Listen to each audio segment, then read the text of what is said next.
ఆయన కొరకు, ఆయన యొక్క రాజ్య వ్యాప్తి కొరకు ఆయన అంగీకరించి శ్రమ పొందుతున్నారో ఆ శ్రమలలో యేసుక్రీస్తు వారు పాలిభాగస్తుడు అవుతున్నాడు. ఇక్కడ శ్రమ దినాలని ఒక 40 రోజులకే పరిమితం చేయటం కాదు, ఆయన ఇప్పుడు కూడా ఆయన శ్రమ పొందుతూనే ఉన్నాడు.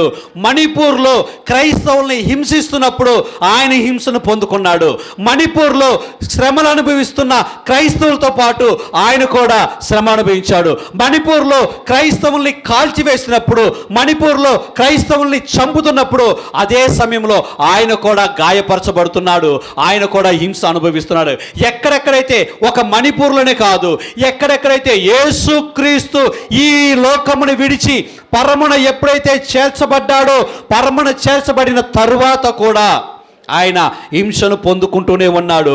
ఆయన హింస పొందుకుంటున్నప్పుడు పక్కన తండ్రి ఏం చేస్తున్నాడంట?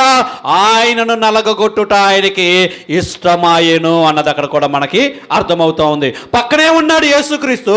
యేసుక్రీస్తు పక్కనే ఉండి ఏమన్నాడు? సౌలా, సౌలా నన్ను ఎందుకు హింసిస్తున్నావు అని అడుగుతున్నాడు. అందుకు సౌలు ఏమన్నాడు? నీవెవడవని అడుగగా ఆయన, నీవు హింసించుచున్న యేసుని, హింసించుచున్న యేసుని. అంటే ఆయన ఎప్పుడైతే